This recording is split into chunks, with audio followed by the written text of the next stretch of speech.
Good evening, everyone. Good evening, good evening, good evening. Thank you all for being here this evening. This public special meeting of the Board of Education for April 24th, 2024 is now being called to order. All items being considered in this evening have been posted on the PPS website under the Board Meetings tabs.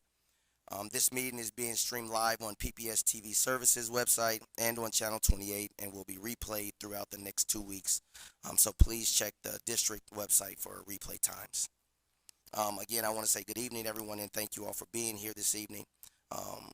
We've got a large crowd outside, as well as we've got people on the inside. And so for safety purposes, we've set up that viewing area, and we'll be closing the doors once the boardroom is fully filled, and that all the seats have been taken, just for the sake of safety. Now, before we get started, I want to share a few reminders. In order to ensure public safety, please keep the walkways and the aisles clear. We also ask you to please be considerate to those around you and to keep any signs below chin level. We also ask that you do not hang or attach signs, banners, or posters to any objects in the room or on any walls. Additionally, I would like to emphasize that our primary objective is to engage the board's business and to receive the proposed budget for the next year. And if we cannot conduct our business in this room, we will move our meeting to another location. This action is detrimental, would have a detrimental effect on those who came here with the intention of participating in this public forum. And with that, the next thing that we're going to have is a vote on the consent agenda. Now, before I vote, move that, since I got the microphone, I've been wanting to do this anyway. I'm just going to take 1 minute to my board colleagues and say, in the last meeting, I allowed my emotions to get high, and I got louder than what I normally should have.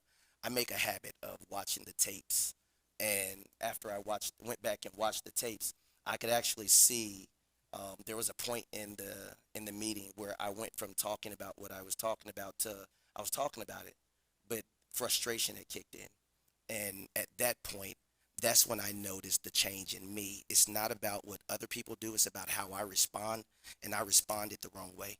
And so because I did that in the public, then the apology has to come to the public and not just in a back room to a few people. So while I'm here, I wanted to take this moment and to apologize to the community, to those of you here, for all the people in the room that were there, for all the people that may have watched it online, because the way I do things or how I do things matters. It's not simply what I say, but how I say it also that matters. Whether we agree or disagree is irrelevant, but how I come, how I present myself to the staff, to the community, that's important to me, and I feel like I have to do better. So for that, again, I apologize, and I hope that you can forgive me. And again, I'm not asking you to agree with me, but I'm hoping that we can continue to disagree in a way that does not disrespect, belittle, or demean anyone in the space, because no one deserves that. Is that okay? All right. Thank you. I appreciate that. As a colleague, you're owning up to that. And I was sitting next to you, and it was loud over here. But I think it's a great sign of leadership that you, took stock of how you showed up, and I appreciate that. All right. Now, next we'll vote on the consent agenda. The board will now vote on the consent agenda. Ms. Bradshaw, are there any changes to the consent agenda? No. All right. Do I have a motion and a second to adopt the consent agenda? So moved. Second. Second. All right. It was moved by Director Brim Edwards and seconded by Director Scott. Is there any board discussion on the consent agenda?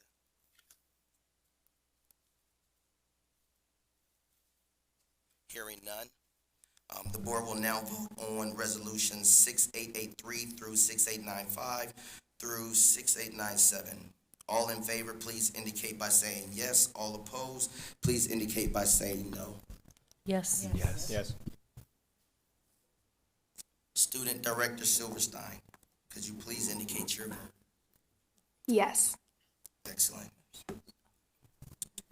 Vice Chair Green, can I just I heard a through instead of an and, so I just wanted to restate the resolutions for the record. It's 6883 and 6895 through 6897. Okay. Yeah, mine just says, I'm only reading. That I'm very good at. I have a fifth grade education. The board will now vote on, well, we just voted, but it was 6883 and 6895 through 6897. Legally, Yes. Kara's okay, and my legal team is giving me a thumbs up, so I'm not going to jail behind this. And it was approved by a vote of, 6-0, with Student Director Silverstein unofficially voting yes. Excellent. Now we're going to move on to learning more about the proposed budget for the 24-25 school year. This is the first time that we're learning about the budget, and Interim Superintendent Hux, would you now like to introduce this topic? Thank you, Vice Chair Green, and to the board. Tonight, I want to say a few words with you about the proposed budget for 24-25 school year. This budget reflects a lot of very difficult decisions that were made in a multi-year problem that we have with revenue and expenditures not aligning. Unfortunately, we're in a position of having to close a $30 million gap between funding, and we need to look at current service levels and the rising cost, lower enrollment, and the end of one-time federal funds. No one wants to make these tough decisions, but these tough decisions must be made.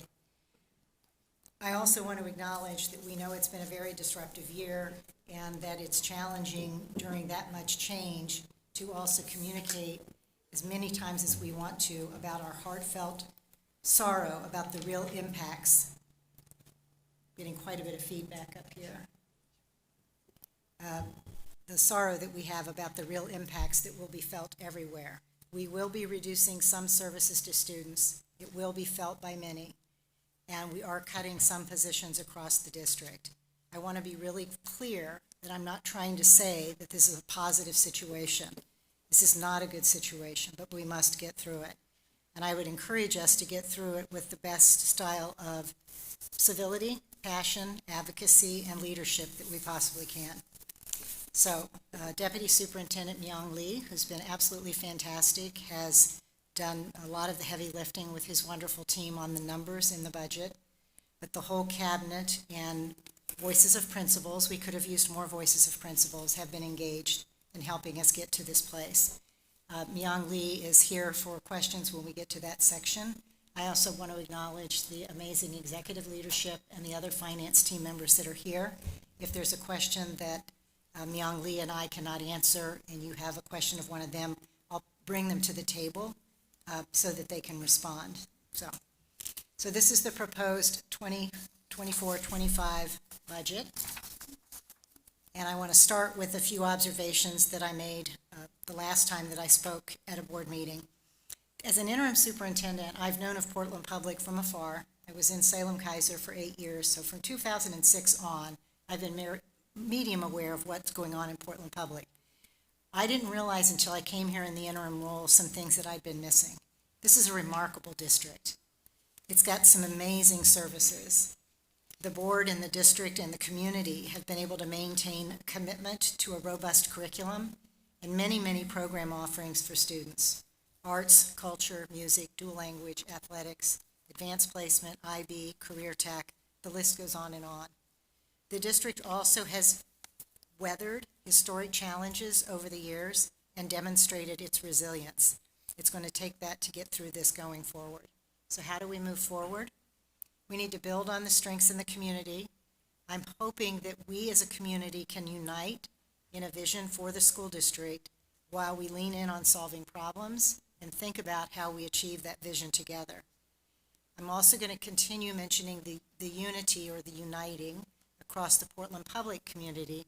We are an important voice in Salem, and when we approach our legislature, I believe we need to be thoughtful about what other community groups, parents, business leaders, faith-based leaders, other school district leaders, school board leaders can help us as we think about how we move forward. So 2 of our guiding principles that we are trying to minimize impact to students. I want to emphasize the try, because I know this is going to have an impact on students and an impact on educators. We also want to continue the initiatives that support student achievement that lead to the great graduation rates that we have in this school district. I'll talk a little bit more about some of those student achievement initiatives, but I'm very pleased and proud of what the instruction team has been working on, what the principals and teachers have been implementing, so I'll come back to that in a few. Those were our guiding principles. In terms of budget context, we're facing several different financial pressures right now that are coming together all at the same time. We have inflation around cost of goods and services. We've also, because we truly know that a great school district begins with great employees, we've leaned in and agreed on investing in compensation and benefits, teacher planning time, so that we can support our employees. Those are good things that I feel good about. We did receive federal funding for students' needs during the pandemic. Those needs aren't gone, even though the federal funding is leaving. The student needs continue. We've made some gains in academic achievement of time we lost during the pandemic, not enough. But Portland and a couple of other districts are pointed to as a positive example of where some academic gains have begun.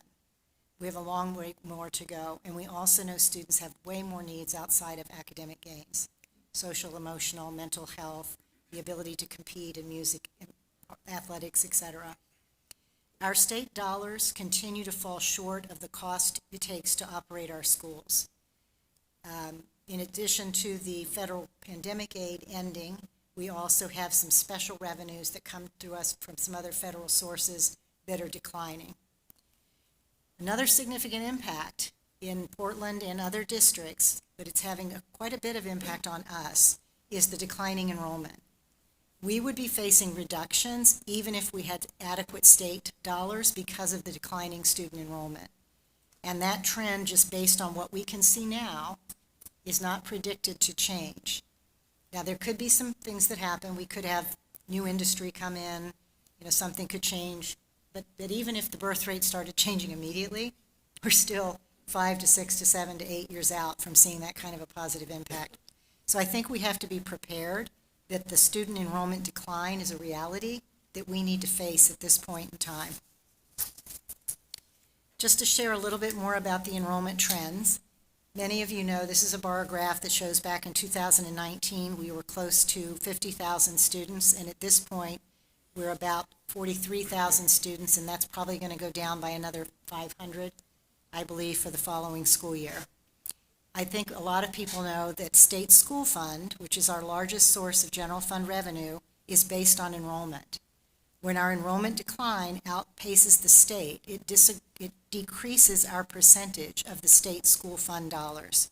Expenses do not decline proportionately due to fixed costs. We still have to pay for finance staff. We still have to have a tech team. We still have custodians, even when we have fewer students and fewer state funds to support those positions, not to mention our teachers, and there's a long list. I didn't name everybody by any means. So for this spring, for the proposed budget, it means that we will be looking at least a $30 million reduction for the 24-25 school year. And originally we were saying it was going to be about 50%, 15 million and 15 million. As we finalized some of the numbers, we were able to soften the impact on the school-based budgets just a small amount and increase the impact on the central budgets by a small amount. This next slide is going to show a running series of headlines that have run recently in a variety of publications throughout Oregon. And the reason we're showing this is just to say we really do have a statewide problem when it comes to the inadequacy of the school fund. And our colleagues across the state are feeling that as well.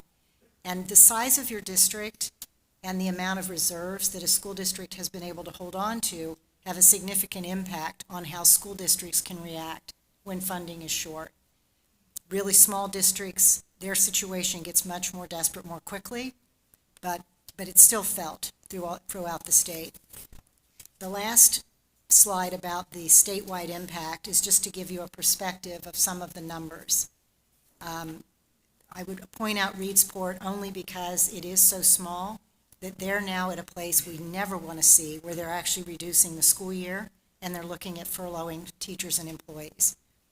Other districts are large enough, like Salem-Keizer, where I used to be, that they're looking at eliminating almost 400 positions. I will be very active now and when I'm not the interim superintendent, helping state coalitions be built across the state so we can think about ways to bring people together, to hopefully come together with some longer-term solutions.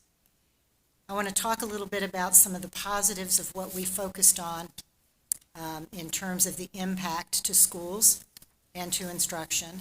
We did have to have a modest increase in class size. We're looking at about an average of 1. That's an average. So I fully recognize that won't be felt in every classroom, and that's 1 at our elementary classes. Our class sizes in Portland Public, compared to what I see, and I don't have a full analysis in front of me, but I have memories from Salem and other data I've seen, our class sizes are pretty favorable here. And that's part of the reason why we're able to operate such a robust curriculum.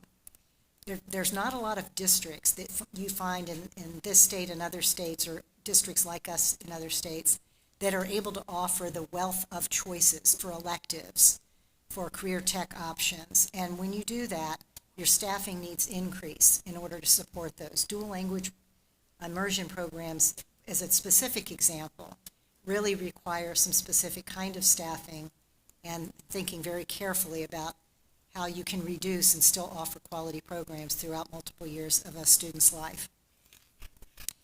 Here's another example of the class size slight increase, just to show, it looks a little bit like Legos, but it's actually intended to show that we fully recognize, depending on the grade level, and this is just kindergarten through 5th, depending on the grade level and depending on the size school you're in, your class size could be as high as 33, 34, or it could be as small as 9, 10, and 11. Students don't come to us bundled in even packages, and in some of our smaller buildings, it's more of a challenge to get creative on staffing if our numbers are going down. That's the purpose of this slide. We did try, again, I can't say we were highly successful, we did our best in maintaining our efforts around things. This is the slide I wanted to come back to on how we support student achievement.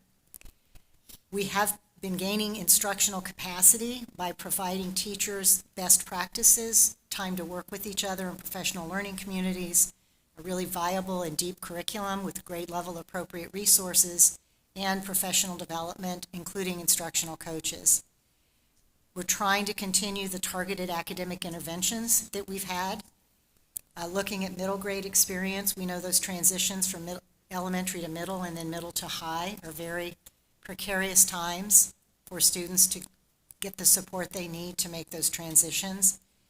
The athletic programs, the career tech offerings, those are very valuable in terms of learning for students. I continue to be impressed with the night when we had the 2 basketball teams in here and the coaches were talking about we're developing citizens, not just athletes. And they're very motivating for students. It's real life kind of experiences that motivate them to continue to focus on academics as well. And we have the rapid response team for behavioral and mental health support. Those have increased dramatically since I left this seat in 2014, and my prediction is that they'll continue to have high level of needs. We won't have quite as robust summer programming as we have in the past, but we will have summer programming, credit recovery, and then looking at school psychologists and other kind of staffing for social emotional needs. By category in general, and I know the community's going to want a lot more specifics, we'll be working on that next, is to, okay, who's in the licensed educator? Not by name, not by title necessarily, but by grade levels or something that's a little more informative, but this is our first slice at it. These were the announcements that were made by principals and HR teams on February 12th, my understanding, and you'll see them by category here, and it totals just under 100 with a cost savings of 14.2. School district budgets have always have the highest percentage of their expenditures are in people. We're a very people-intensive business.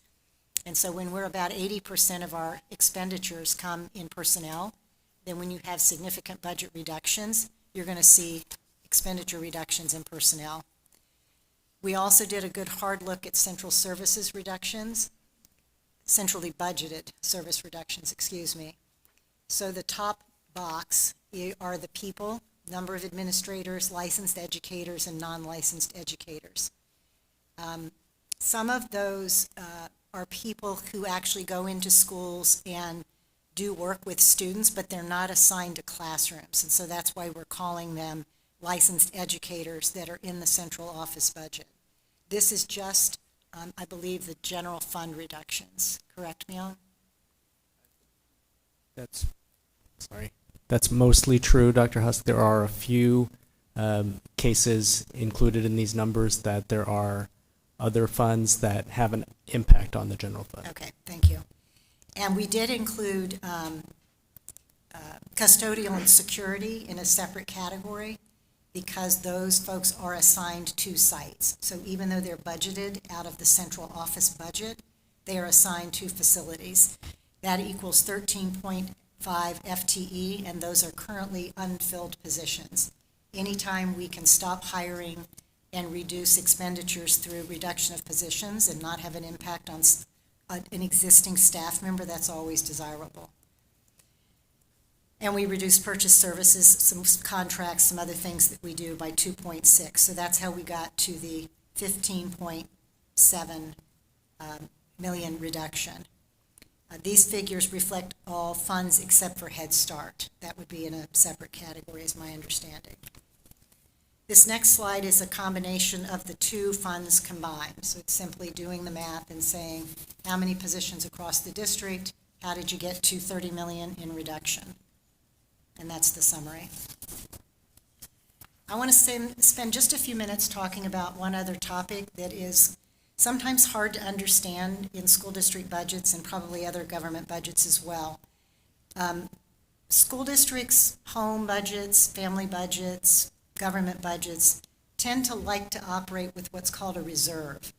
Sometimes in government and school districts, we call it the ending fund balance and the beginning fund balance, but they both mean it's a reserve.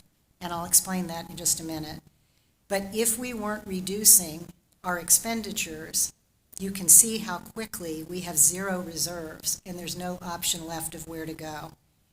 So the reserves would be completely depleted by 25-26 if we were not taking these reductions. This board has a prudent policy to maintain a 5% reserve, and I'll explain that next.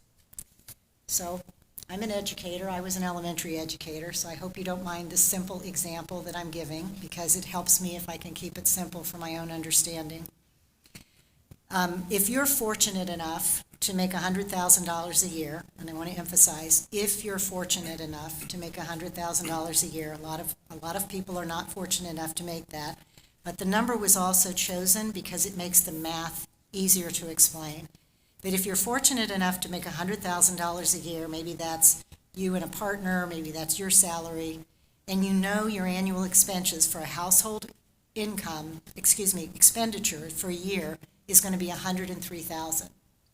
So you've added up your rent and your mortgage, you've estimated your food, you've estimated the gas, the utilities, college tuitions, clothing costs, whatever it is that your family prioritizes the spending, and you happen to have $10,000 in your savings account. That means you have a 10% reserve. That's not ongoing revenue, that's one-time reserve. And you say, because this is a tight year, I'm going to take a risk and I'm going to use $3,000 of my $10,000 savings account for ongoing expenses. I'm deliberately choosing to take $3,000 out of my savings account and I'm spending it now on food, rent, whatever. You end the year with $7,000. The next year, now the situation's tighter, and you can see at the top, that's the year we're in, coming up on right now. So now you still have a problem, and you say, okay, last year I took $3,000 out. Now we're going to cut out no eating out, no movies, whatever else it is you decide that you can reduce. I'm going to take 2,000 more out. Now I'm going to be down to 5,000 in my savings account. That's a 5% reserve. By year 3, which is the 25-26 year, which will be the most challenging budget building this district has seen in a while, you will be at your cap of 5%. So I hope this helps people that are used to dealing with family incomes have some kind of an image of what happens with school district incomes. Because I, like a lot of you, if I hear, oh, the district has $50,000 or $50 million or $40 million in their reserve, that's a lot of money. And for a personal income, you would think, I won't have any problems ever again. That's a lot of money. But for a school district, if that reserve dollar amount that's 40 or 50 million is a 5%, at a personal level, that means it's $5,000. That's why it's so important to understand this concept when you look at large budgets. So the final slide is taking that same concept, not the final, excuse me, the next to the last. It's taking that same concept that Myung put together for me on a household income, and it's now playing it out on this school district's revenue for this school year, expenditures next school year, reserve, which he's called here beginning fund balance, ending fund balance, because that's the terms that the finance people tend to use. And it shows that by 25-26, 41.5 million will be a 5% reserve. That still sounds like a lot of money because we're thinking about personal finances. For a district this size, if we have some kind of a, event where we have to do a quick shift with finances, that's all we've got left in that area for a cushion. And I don't know about you all, but 5% makes me nervous. So there will be another really tough list of cuts that will be proposed. I will not be here. I will do my best job handing off to the new superintendent and recommend that we begin the values discussions on the 25-26 reductions just as soon as he or she gets here and has a time to do a 60 or 90-day transition in. But I'll put those recommendations together later because this is going to require a lot of energy and focus while we continue to lead, motivate, and provide support to the wonderful employees that we have in this district. Excuse me. The last slide is talking about future dates. This is the beginning of a very public process of budget reduction, budget presentation, and then budget work sessions, and then budget approval by the board, and then it moves on to a county something taxing agent I'm not familiar with, but Myung will tell you the initials in a minute, the best that he can. And so those are the dates when public can sign up to speak, or there'll be other kinds of dialogue between board members and budget committee members that public can watch and participate in. I like focusing on the dates so I know when I can use my voice, but I really like focusing on those faces on the left because that's what we're doing it for. We want those students to walk across those graduation stages with pride, with confidence, with lifelong learning, and know that we prepared them to the best of our ability. Myung, was there anything you wanted to add on? I should have stopped before I got to the dates. Did you want to add anything on the multi-year forecast? Back one slide, Alexandra. Thanks, Dr. Husk. If I can just make maybe two comments, just to highlight a couple things. They're sort of noted on the key points on the left-hand side of the chart. Just wanted to, number one, with respect to the 24-25 comment, these numbers in this chart basically reflect the $30 million of reductions that Dr. Husk has described in this presentation and that we and you have been talking about for several months. So those reductions have been reflected in that total expense line. That's one comment, and that will allow the proposed budget to reflect that ending fund balance a little bit north of that 5% for this upcoming year, 24-25. Those reductions are almost entirely ongoing reductions. So you may recall that in the past few months, we've been talking about a $70 million gap for the third year in this time frame, that 25-26 year. So what we're presenting is a budget that builds in $30 million of reductions that will take place next year, but also the following year. So that $70 million gap has now been narrowed to $40 million, give or take, for 25-26. And the only other thing I wanted to say, that last point on the left-hand side, where it says 25-26, $40 million in additional revenues and or cost reductions will be needed to maintain a 5% reserve in that third year. So should there be, by whatever circumstances or strenuous efforts, more revenues than are reflected in this chart in that third year, that 785, if that 785 goes up higher than 785, that will be part of the solution set that would bring that $40 million gap a little lower.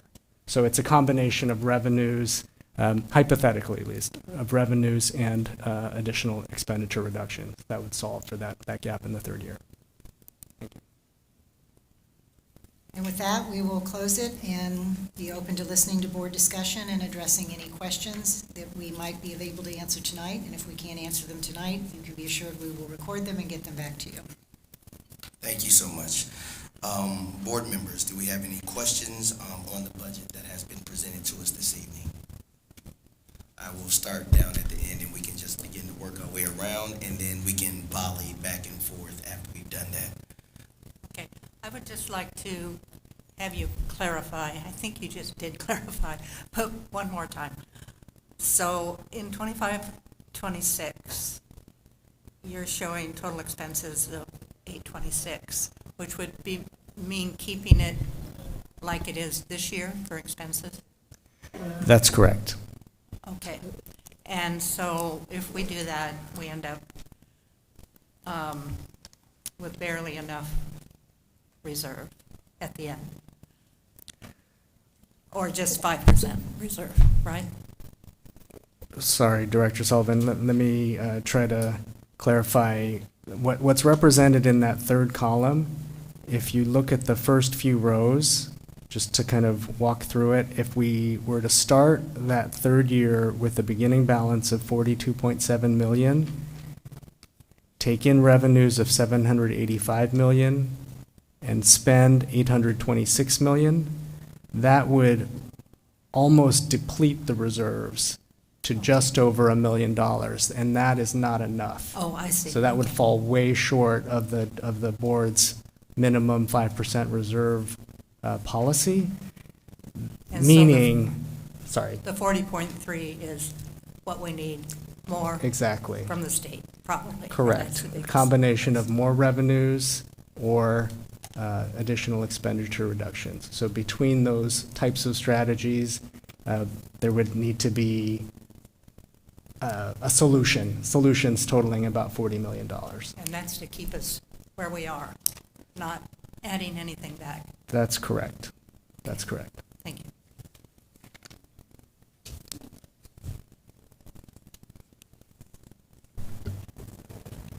Thank you. Thanks for the presentation, Dr. Husk. It was very actually simple and straightforward, which I really appreciate. One thing I would just ask as we move forward through the conversation, I think it'll be important to put some percentages on some of these numbers for context. So I think particularly for the general public, who's going to be looking at this, it'll be useful. Sorry, I'm trying to go back to find the slide I was looking at. When we talk about, for instance, the school-based, reductions of 96.7 FTE or $14.2 million, I think it'll be important just to include, what percentage. Last time, Young, I think you said that was roughly 2% of our school-based budget. And then when we're talking $15.7 million of centrally budgeted, I believe it's around 6%. So again, I just think that's important context. Because I think otherwise people come and they say, well, wait a minute, why, why are you cutting the same number from each point? I want to make sure that we put it in that context of it's a lot harder to cut the 6% than the 2%. It's hard to cut it all across the board, but that'll be good context. And then you said it, I think it's worth just saying again, because it seems to get lost a lot of the time, that the proposed budget does propose to use $41.5 million of reserves. So we hear that a lot from the community saying, why aren't you using your reserves? Why aren't you using your reserves? We are. We're using $41.5 million. And I think it's worth pointing out that is the fact that we had those reserves is easing this year's budget. That, again, over the last year, we've heard a lot of criticism. Why are the reserves $100 million? Had we not had that $100 million, we would have been cutting an additional $41.5 million. So I think this is what reserves are intended for, particularly when they're above the target amount, is when we're facing cuts, it helps ease into the cuts rather than having a cliff. You can sort of have a ramp, and so I'm glad we're able to do that. The other thing I want to stress, the 5% best practice in financial and in public budgeting is to have 16.5%, which is only 2%, or it's only 2 months of an operating fund. So often 16.5% sounds like a lot, but when you think about it, it's only 2% of your operating fund. So I just want to stress our 5% minimum is less than 1 month of an operating fund for the district. So it is a very small amount, and it should make us very nervous, Dr. Husk, as you said. I do support going there in terms of this budget and trying to ease into it. I'm going to try and remain optimistic that the state, even though they've cut our summer school funding for this particular year, maybe they'll come through in the future, but which is why I support this, but it is a bare minimum moving forward.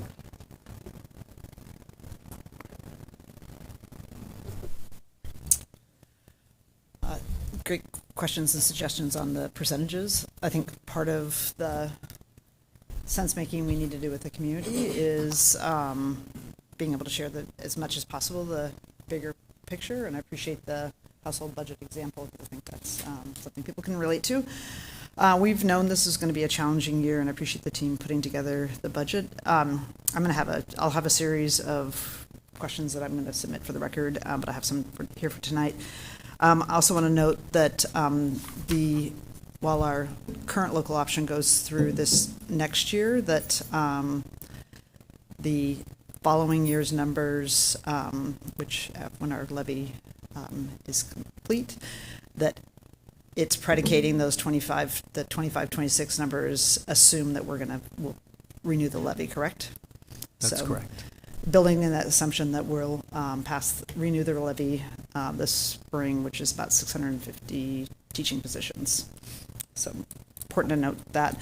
I'm glad to see the middle school investments, the growth of the rapid response team, the summer programming, the page of the things that we're maintaining, because I know that many of those areas are ones that we've really focused on building out and building capacity and supports for our students.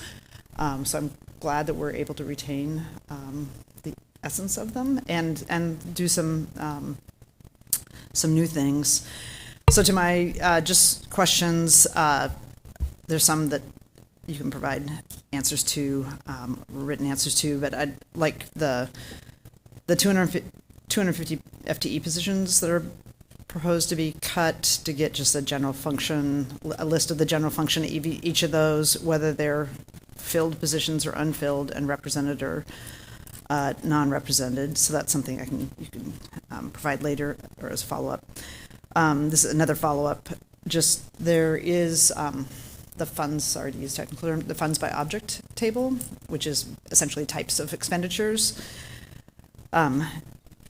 Could you provide if there are any of the fund types that we're increasing by over 5%? And then this may be able to be answered. Julia, can I just ask, I'm sorry, Director Brim Edwards, can I ask a quick question? I didn't understand your last question, but if Myung did, I'm fine moving on. Can I try to confirm my understanding? Dr. Huskin, Director Brim Edwards, are you looking for comparison between the current year and the proposed budget expenditures by major object? So yes. Personnel, like type, benefits, et cetera. And non-budget cases language, where there's an increase or a change of more than 5%. Mm-hmm. Okay. Then this is a special ed question. So I continue to get a fair amount of questions about the extent of changes in special ed. And I'm wondering over the next month and a half whether there's going to be a more extensive conversation. I primarily of course, get the questions from parents who have children in special ed, and just I'm trying to understand whether this is a budget change or it's a programming change. And I know we got a very detailed memo outlining them, but I'm still getting a lot of questions. And so part of it would be, I'm wondering if there's going to be a more sort of general discussion, like a opportunity for special ed parents, not just one-on-one, but to get sort of walk through them. I think there's, very legitimate concerns parents have when there's a significant change to a child who has vulnerabilities. So that would be just one thing for consideration. I can answer that really quickly if you want. The community meetings are scheduled, and we're getting ready to communicate the schedule out to the public, and I'll make sure you have it first. Yeah, it's just they have very specific questions, Yeah. I think, about this piece and versus like just the general changes to gen ed. And they'll be contacted by the family engagement folks to know which meeting will be most helpful for them to attend. Great. Because there's some really specific questions that I can't answer. Also, based on that, it looks like a fair amount of it is based on para also having sort of fully funding and staffing our paraeducator positions. And a follow-up piece of information I'm interested in is, are we anticipating that on the first day of school we'd have all those para positions? I know in the past we've had challenges filling them. Hopefully we've made some changes that those would be filled. So like what's our prediction and then what the average vacancy rate? Because it does seem like the sped reductions do seem predicated on having this robust set of supports from paraeducators. The title schools have expanded from 25 to 36, and I'm curious whether the title money that we are receiving is going to increase from this year to next year with the increase in the number of schools, or is it the same size pie divided by more schools, and what is that number? My understanding is the title dollars have gone down slightly. I'll get you exact numbers. So they've gone down and we're spreading them further. Yeah. That would be helpful again, I think, because to make sense of like every individual school, what exactly is happening, it's a variety of things. So being able to play that out, okay. Of the 250 FTEs being reduced in 2023, the COVID or the ESSER grants to schools totaled about 8.3 million and paid for, looks like from the chart that was supplied, 57 FTE. I'm assuming since this budget doesn't have those one-time grants in it again, that the 57 FTE are part of the 250 FTE cuts? My understanding is that the 250 that I believe you're referencing, Director Brim Edwards, is from the adopted budget from 23-24 compared to the proposed budget for 24-25. And I'm happy to have to get any corrections on this when I'm about to share. My understanding is that at the time the 23-24 budget was adopted, because of the process and the timing of by which schools submitted spending plans for those school improvement grants, that there was a bit of a mix, that some of those positions were known and included, but not all of them were. So unfortunately, I don't believe that there was 100% consistency reflected in the 23-24 adopted budget pertaining to the positions funded by those site-based school improvement grants. Okay. We got a printed out list that totaled up to 57 FTE of all the, there's some partials. That's known now, but at the time, the last June that the budget was adopted, that was sort of in progress, is my understanding. So just to follow this, if that was one-time funds. Yes. And the 8 million, there's no ESSER grant, $100,000 grants going out this year, that whatever FTE was funded last year with those funds, there's not going to be that those funds this year. Correct. So that could be another explanation in addition to the title changes as well, that, Yes. of why there's fewer FTE. Yes, that is true. I have a host of more questions, but if you want to go down, if you want to circle back, I can ask some more, but Oh, thank you. You can call me Chair to Pass. That's an old title, but thank you. Thanks for this presentation today. I have a couple of questions. One is about the column projected 25, 26. Are we projecting further enrollment decrease? So those numbers are built into the 25, 26 projections? Yes, to the extent the latest information, our latest estimates about projected changes or decreases in enrollment are reflected in these revenue estimates. Okay, is the data from the Population Research Center, or is it just looking at a trend line and figuring out the percent? I'm just curious on the methodology. Dr. Adams is going to come to the table. I make it worth your while hanging out tonight. Well, I always like hanging out with my friend Mia. The data are from the Population Research Center.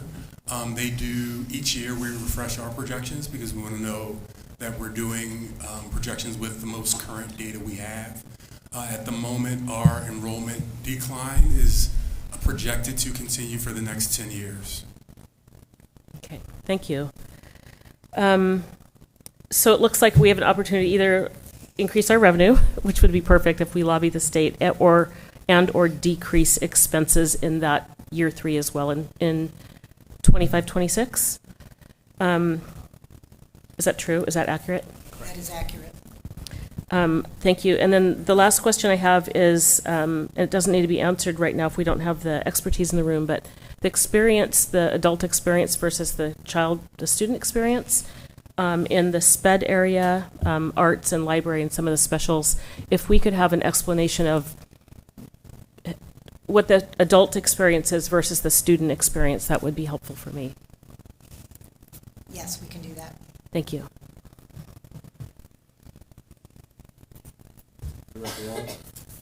My turn? No. Yeah, a couple questions. Where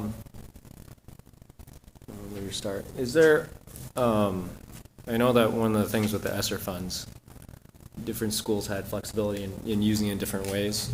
Is there, again, this doesn't have to be now, this could be sent later. Is there any way we could get like a rundown, like just totals about like how much were spent on EAs, teachers? Of the funds that are gone now? Yeah. Yeah. Okay. And then just, yeah, because it'd be, I don't know if it was in volume 2, because honestly, we got this Saturday and it's 600 pages. And the other question I have was, there was, looks like there's some changes in how the equity allocations are done in the grade to K through 8 base schools. I was wondering if I could get it looks like some, obviously it's trying to target the highest needs as well, but there's some changes. I was wondering if could get a high level kind of rundown of what that looks like and what the decision-making process went into it. And that's it for me. Well, before we go back around, I didn't have a lot of questions, but as I stated earlier today, I have pause, and I wanted to share my pause, and I'm hoping that as we begin to dive into this, that we will begin to see it more. I'm looking for the disaggregated data around the disproportion of what it feels like, the disproportion of those that are being impacted by this budget cut. I'm concerned that we're balancing our budget on the backs of the black and brown staff, that we're balancing our budget on the backs of those that are most marginalized, that we're balancing our budgets on the backs of those in the most need.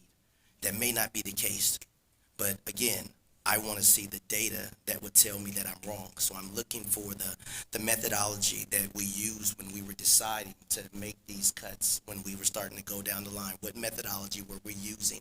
What formulas did we put in place for us to be a district that prides ourselves on being equitable, not equal, but equitable.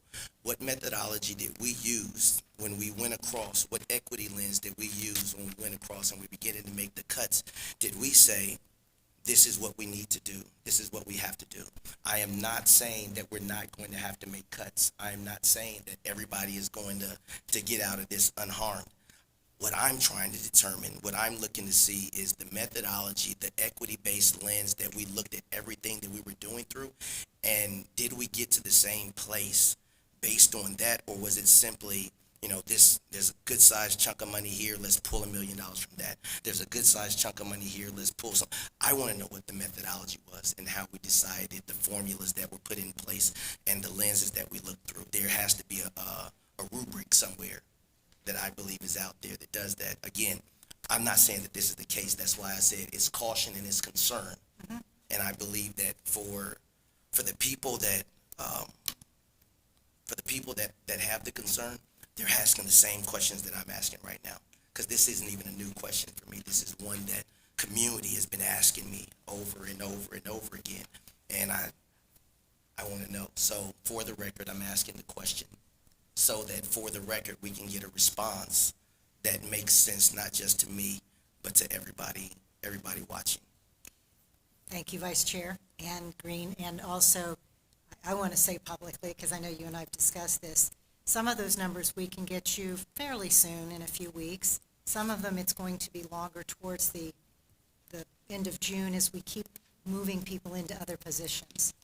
So we want to make sure that anyone who's unassigned, and that could be, administrator, it could be a teacher, it could be a classified staff member, that they currently know that their position is gone, are hoping to work in PPS.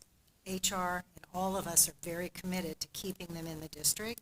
So it's going to take some time to say to you exactly what the disaggregated data is, because that hiring process and that placement process does not happen quickly. It will happen over the next couple of months plus. But we will keep looking at it, and we will bring you what we will bring you what we have when we have it.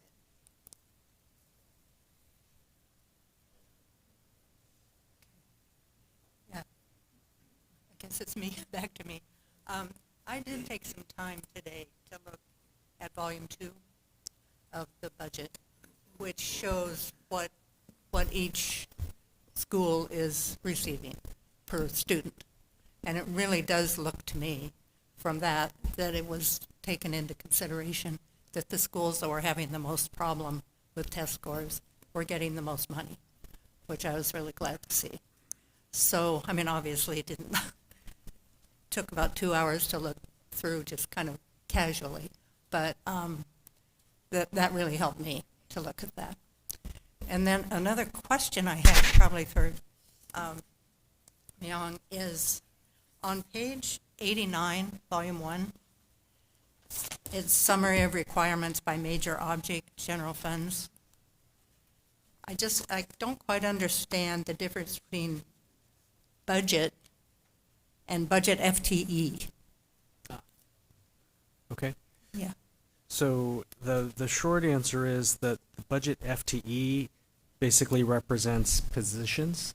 So the number of full-time equivalent staff positions. So all the figures that don't say FTE, which is all but 2 of those columns, are dollars. Oh, okay.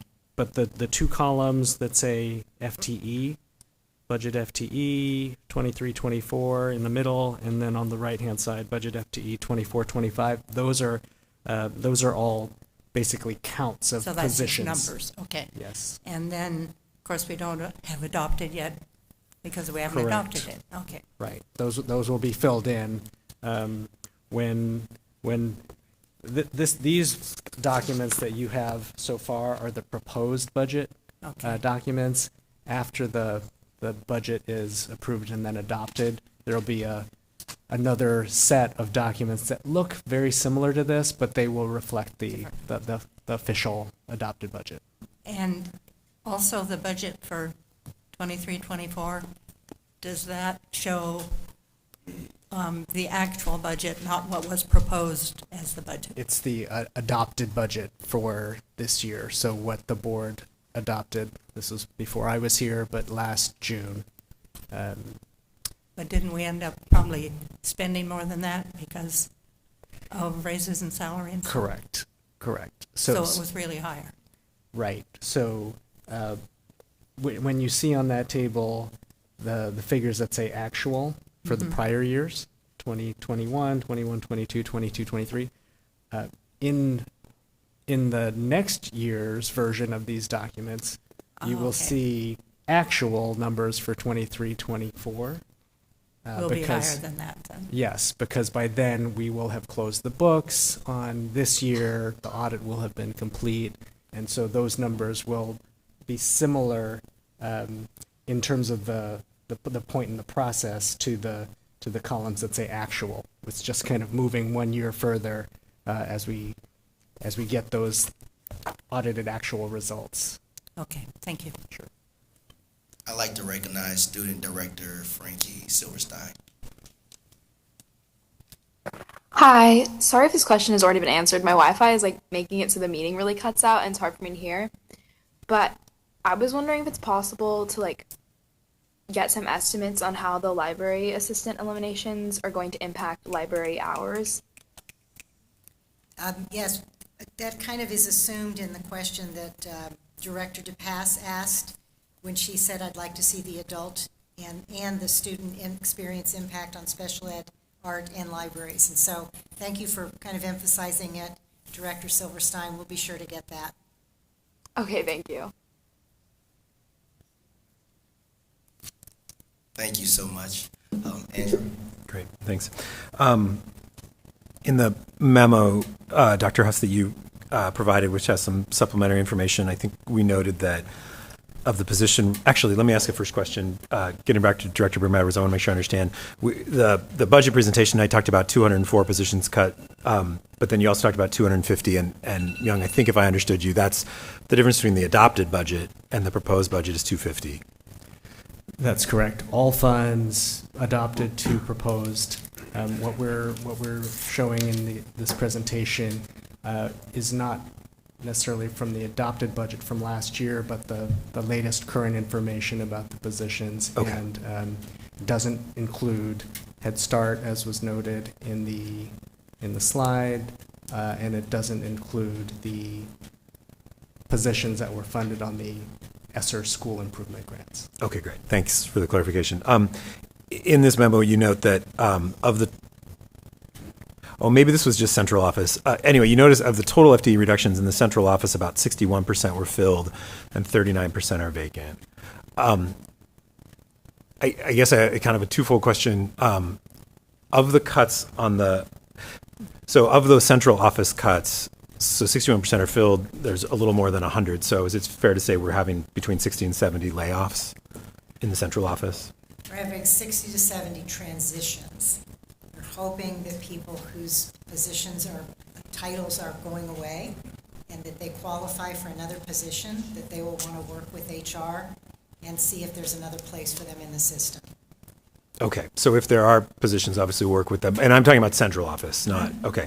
And then layoff notices, I believe, went out. Is that right, as a result of, or no? No. Sharon? Do you want to come to the table, please?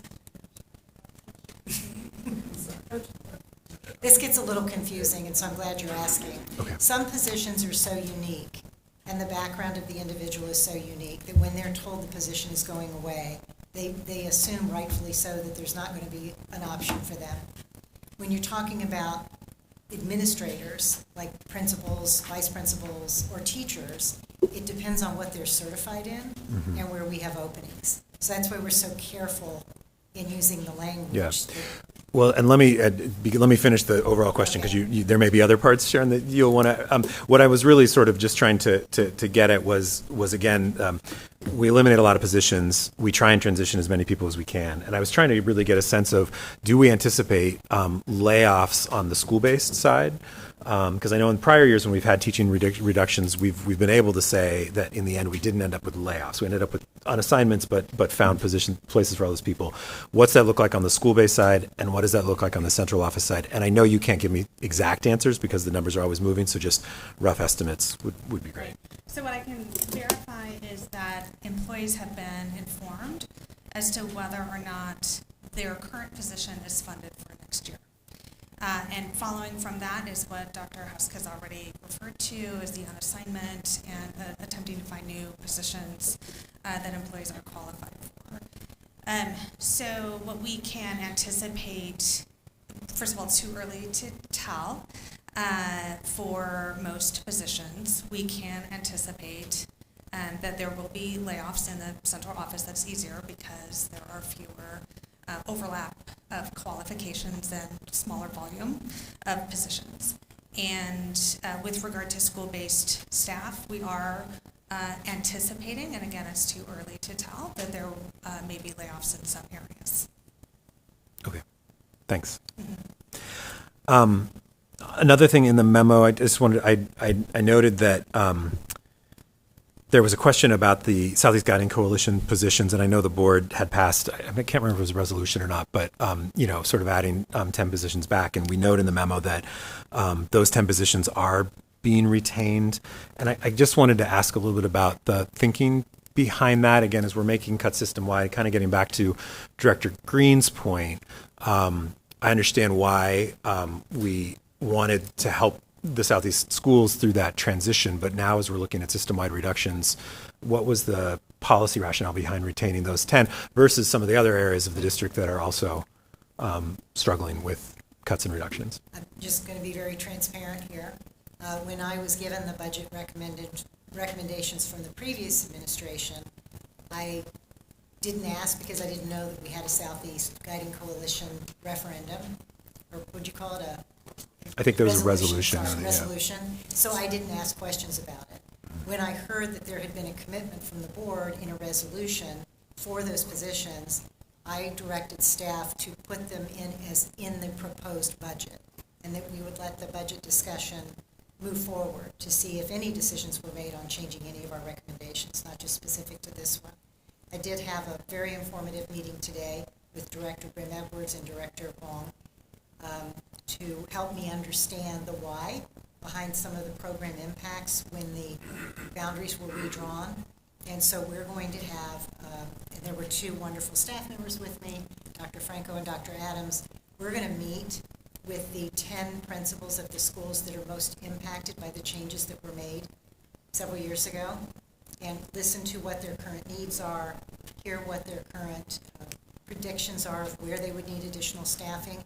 After that, we can circle back to the whole board and say, do we think that you all should have a discussion about this specific to all 10 or only specific to 2 or whatever we as we learn. But I really do think we need to communicate with the principals first. Mm-hmm. Okay. I've not had that conversation. Yeah, I think that makes sense. I guess what I would just, as an individual board member, it was a very different time when we approved that resolution. We're looking at a very different budget. I also, and I voted for it at the time. I was concerned about the precedent it sets in terms of allocating specific staff to specific schools in a specific area.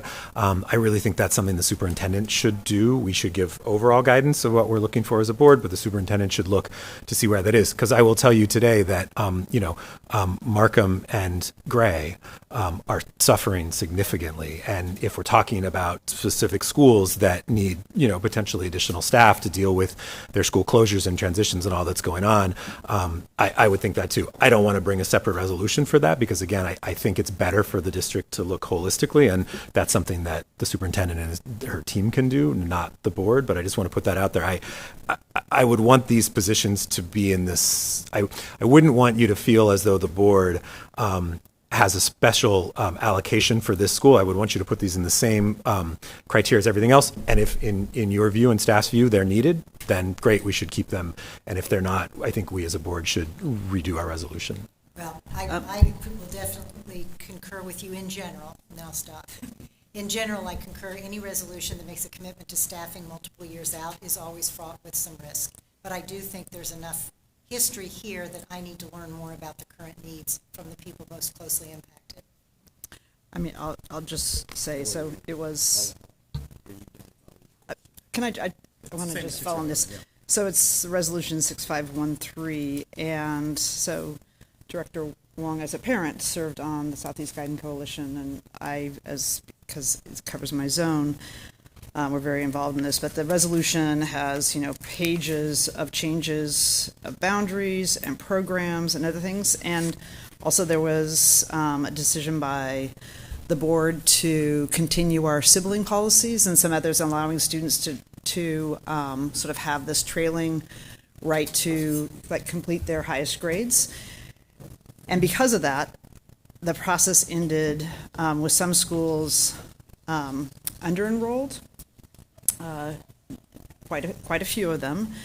And when that tail plays out, hopefully, and when the boundary changes go into effect, that we'll be closer to the goals we set, but everybody knew there was going to be this sort of transition period. There were also just a number of schools that were heavily impacted, like Creative Science School, now is at a neighborhood school, and the neighborhood schools are still there. You had the closing of the Lent neighborhood program and moving them to Marysville. I mean, some schools had minimal, maybe they had lost 3 or 4 blocks of families and a boundary change.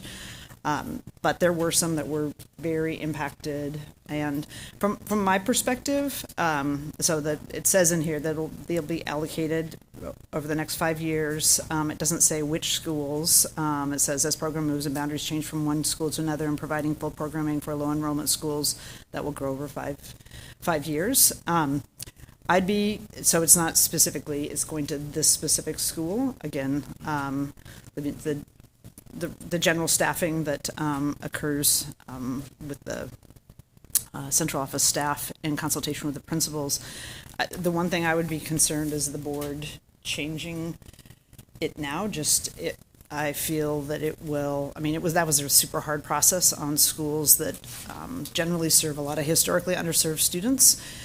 And it would seem to me, I'll just say it, having sat there in the meetings, they felt like this is one of the things some stability they got out of a process that really destabilized a lot of schools, and that if we went back and said, no, we've changed our mind, even though we voted that in the resolution that had all these other changes, I think it will be harder in the future to make other changes if we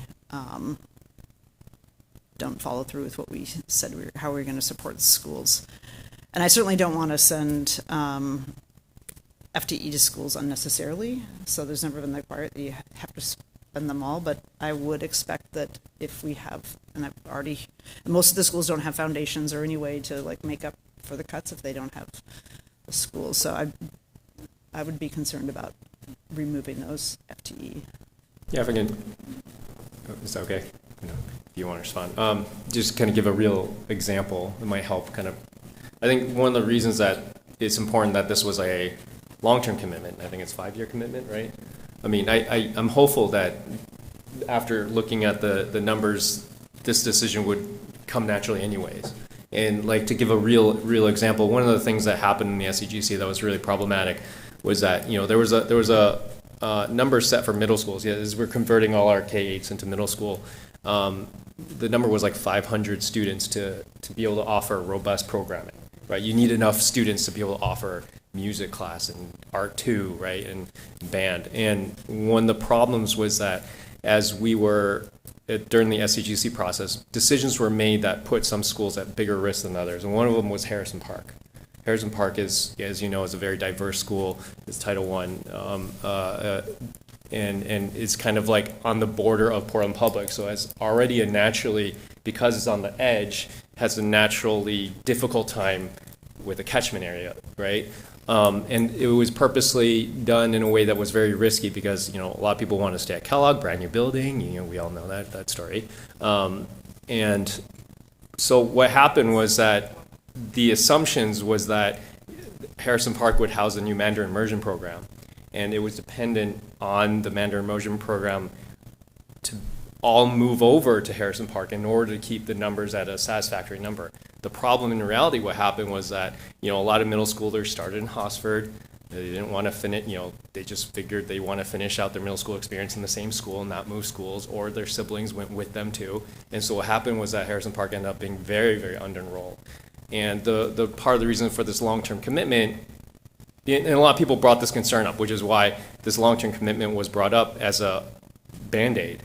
And the way it would help is that over time, as that population ages out and we have a new batch of kids moving in that aren't following their siblings to the same schools, that it would give Harrison Park's enrollment numbers time to kind of grow. And so if we were to enroll it at the numbers they were currently at without the additional help, they would be under-enrolled, less robust programming than other middle schools in the area, and things like that. So that's like a real example of like why part of the reason this commitment is very important.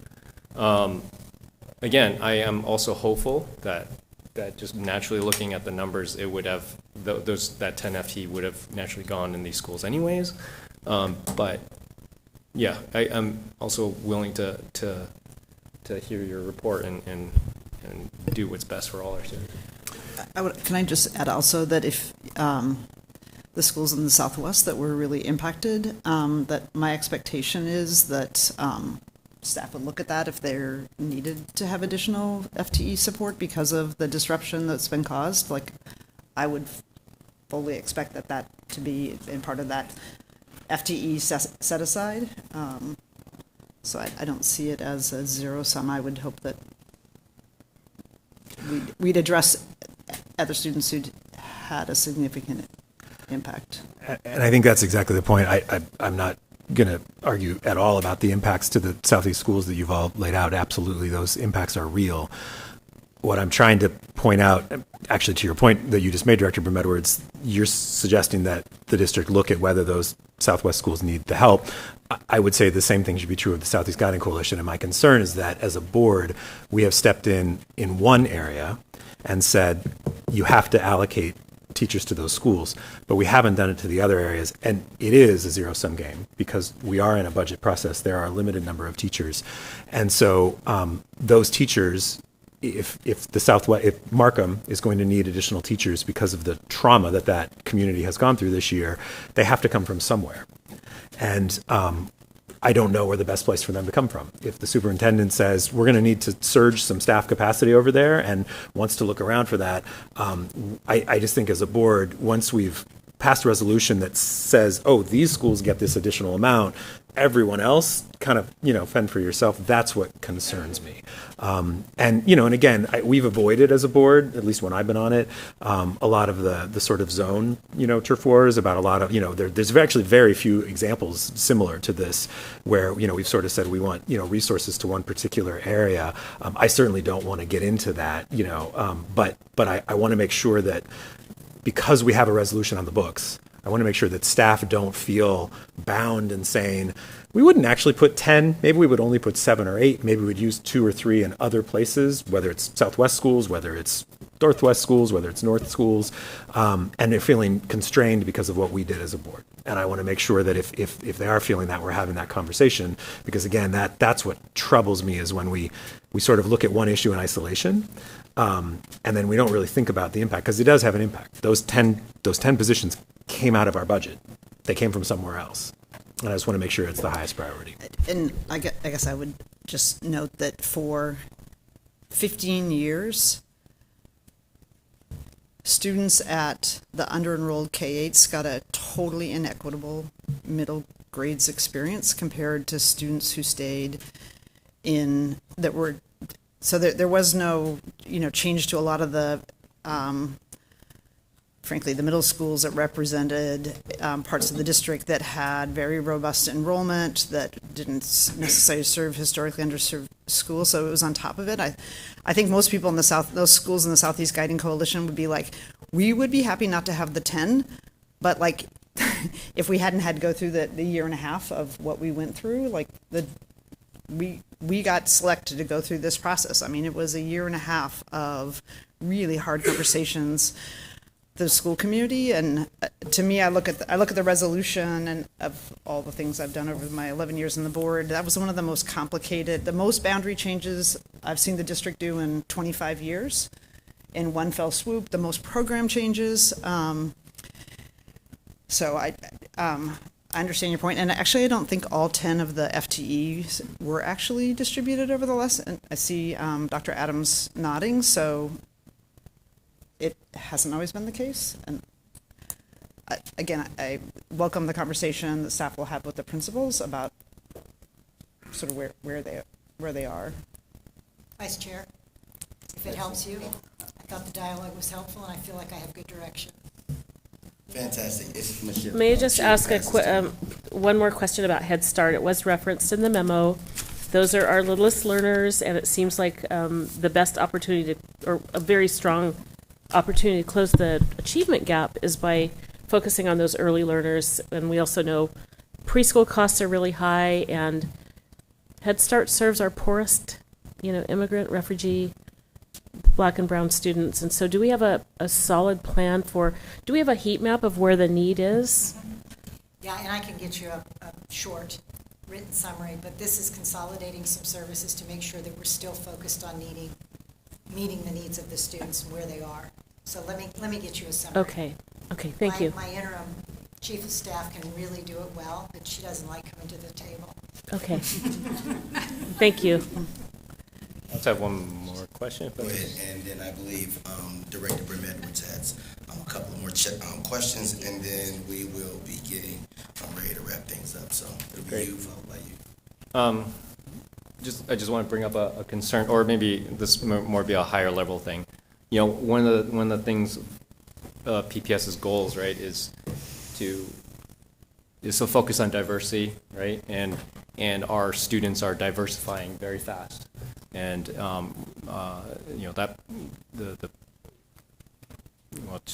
diversifying very fast. One thing that's not diversifying as fast as them is obviously, is the staff, right? In Portland, we're older, right? And so I guess one of the questions I'm asking is that, this goes back into Director DePass's questions. What does the experience for the students look like? And one of the things that gives kids of color a leg up oftentimes is when they have a teacher or staff member that looks like them, right? Even the janitor. Yeah, even the And janitor, can increase anybody, it. any staff. But just having adults in the building that's diverse. One of the challenges that I think every district across the country faces is that often as the population is becoming more diverse, the diverse hires tend to be the latest hires. And according to, with most public contracts, agreements, it tends to be based on seniority. And so, again, this is kind of a difficult question to ask because I don't want details because I don't want to, obviously there's HR issues. You don't want to, identify people, right? But the question is what, and this doesn't have to be answered in public, but I'm just curious about, just higher level, so that's not identifying anyone, just kind of curious about the types of efforts that have been put in place to try to protect some of, trying to still build diversity in our workforce and helping our students. Definitely, that's why we had our HR rep at the table. But I'd like to add to that the shortage of people going into education schools in general is another huge looming problem. And I've seen districts that are not in our current situation, but have a little bit more breathing room, do some very creative things around enabling staff in our community to get supports to go into the education field. So we're not recruiting and retaining, we're growing our own and finding ways to support people. And I would love for us to get to a place where HR and our union leadership could work with local universities and talk about some creative things we could do around scholarships. I found in Salem we were recruiting a lot of times from other states where there were higher Spanish-speaking populations. And Salem has a significant number of Spanish-speaking students, but they miss their families, and they go back. And so we invested quite a bit in working with 3 local universities and really started seeing a change in the diversity that way.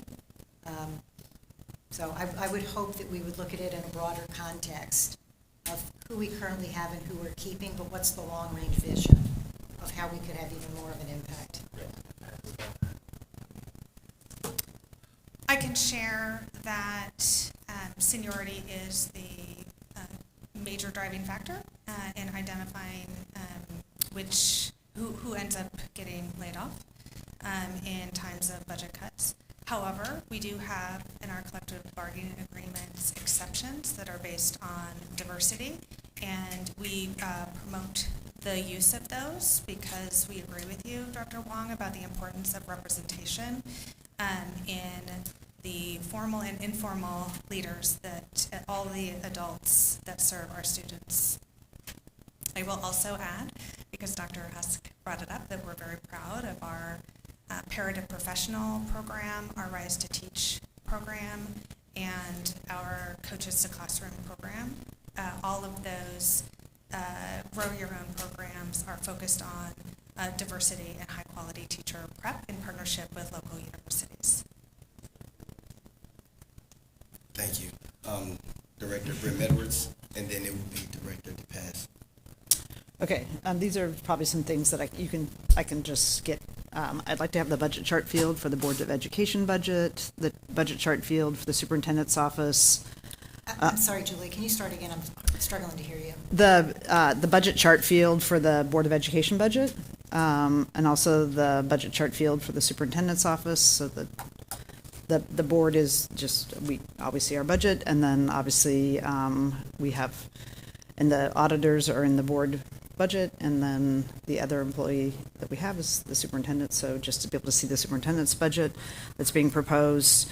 The question, does this budget, in the last, I think 2 years ago, the board put into the budget an equitable field trip and travel fund that was $500,000. Is that in this year's budget or proposed budget?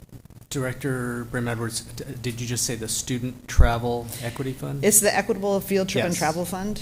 Yes, that is included. Okay, That great. that was put in place in this year's budget, as I understand it, or expanded to middle schools in this year's budget, and that's continuing. Great, thank you.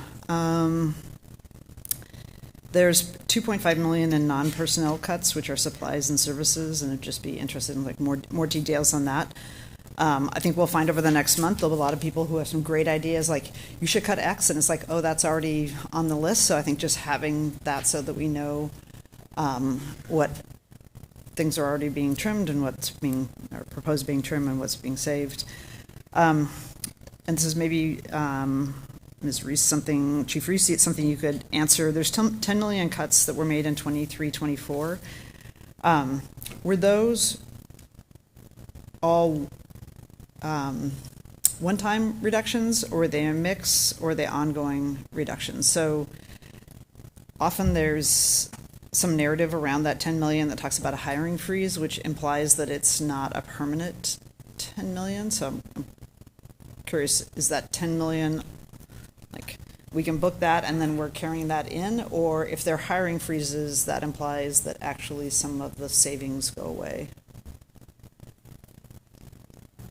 We can tag team a little bit. I think the short answer is it is a bit of a mix. So of the positions that were frozen since December, some of those positions have been eliminated in the proposed budget that we're discussing tonight, and some of those positions, although they haven't been filled this year, are still budgeted for next year and will be, if the budget is approved, will be proceeding to be available to fill. I don't have a specific number of how many fall in each category. We could try to research that and give you a report about that, but it is a bit of a blend. Yeah, it'd be useful to know just like the broad split, because, for example, if, say, 2 million of it is like a freeze, but actually we're going to hire people, it means that we would have 2 million more to cut? I hear your question, and I think we can get that for you. Okay, it just, I will tell you in and maybe general- it's the word hiring freeze that's throwing me off, because if it Yeah. were, because it implies it's a one-time cut, and my assumption was we're going to do 10 million here, and that carries through, and then the 30 million carries through to the 25, 26.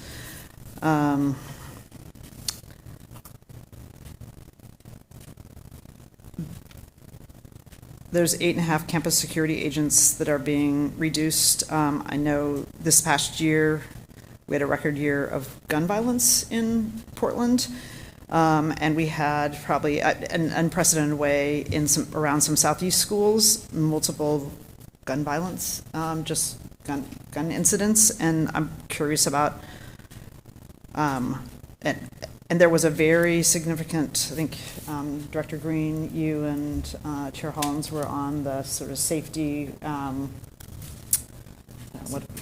task force, thank you, that made a series of recommendations, and this was also about not having school resource officers in our schools. The substitute was campus safety, especially with all the gun violence that was happening.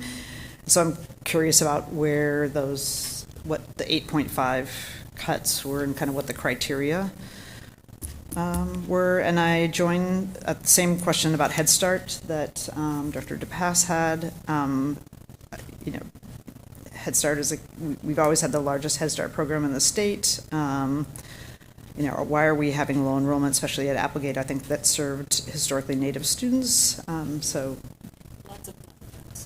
a lot of curiosity about that particular piece. I have a question about the high school staffing. My understanding is that this year the high schools are staffing using an equity formula that all schools get some equity funds. This is a Dr. Adams question, I think. Because in the past there was a threshold, and if you had historically underserved students, but it was under say it was, I don't know what the number was, under 15%, you didn't get any equity staffing, and that now all the high schools get it. Would it be okay, Director Wong earlier asked for a write-up about the equity staffing, would it be okay if we did that as a part of that?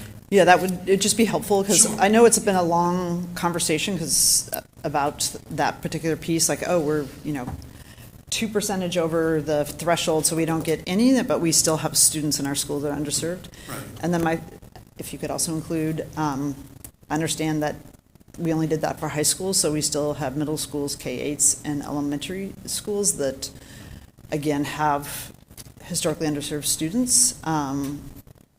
And just sort of the rationale, I understand it's like a budgetary issue, but it would be helpful to be able to, again, explain it. Happy to provide that.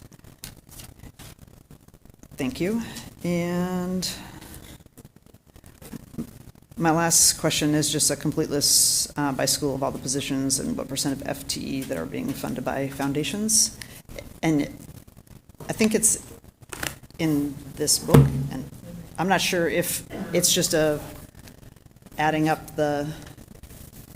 all the ones in the school-based book that it has what FTE is projected to be paid for by foundations, if that's accurate. I would need to get back to you on that, unless Mia has the answer. Director Brim Edwards, I just want to say that we've registered that question from a few weeks ago, and it's in progress. Sorry, we haven't been able to produce that report in a sort of tabulated form, but that information is, as you are noting, laced throughout Volume 2, but we'll try to aggregate it so Great. that it's all together. Appreciate it. And that's like my first series, but. Thank you, Chair, Director DePass, and then I have a closing statement, again, concern that I'm. I just was curious about whether we have a CTE program that's like education related, like a junior teacher. When I was growing up, I played teacher all summer long to my little sisters. They were the students. Do we have anything that's like a pipeline for educators, or are they just supposed to find the profession somehow? You need to switch with one of your friends up here. Yeah, we talked about the Grow Your Own, and I was like, why wouldn't we start in our high schools? That's such a great question, and I'm happy to offer a response to it. So at this time, in terms of CTE, programming, we follow the state's guidance in terms of what specific programs we're able to offer. And at this time, there is not a specific program. I do want to say that we have Future Teachers of America.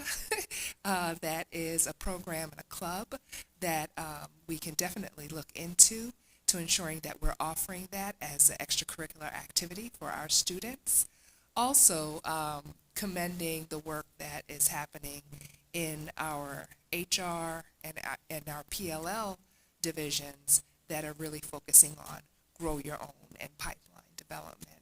But I'm glad that you asked the question because I was a part of FBLA, which is Future Business Leaders of America, and look at me, I'm an educator, so I joined the wrong club. But there is absolutely opportunities for us to give our students exposure and information and interest into our field. Thank you. It just seems like a missed opportunity that we're not working with, like the Bureau of Labor Statistics, looking at the demand for jobs, and putting those two things together. Absolutely. So, thank you. Thank you. Student Director Silverstein, I'm not sure if this is a new hand or the same hand, but there's a hand up. No, it's new. I think, wait, Michelle, I want to make sure I heard, or Director DePaz, I want to make sure I heard your question correctly. Can you repeat it? I was curious as to whether there was a career technical education that was a education pipeline. Future teachers. I guess at my school, I don't know that it's CTE, but we do have like an education pathway, and it starts with like intro to education, and they move up, and they eventually can go to like what's called an educational internship. And I know they like go help with classrooms at Atkinson and stuff. So shout out to Anna York at my school, one of the best teachers, and there's a lot of great work happening there. Thank you, Student Director Silverstein. Vice Chair Green, as you wind us up, do I get a chance to say something? Absolutely. You want me to Feel go free. after you or before you? No, you can go ahead and go. Okay, I would like to thank Myung Lee, who is just done a stellar job stepping in as interim, and this is his last official full-time role on this evening, and he and his team just deserve all our clicks and praise around all the work you do and the fact that you came out of retirement to do this.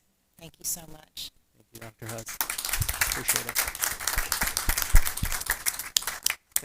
Thank you for many, many evenings of fun times with all of you.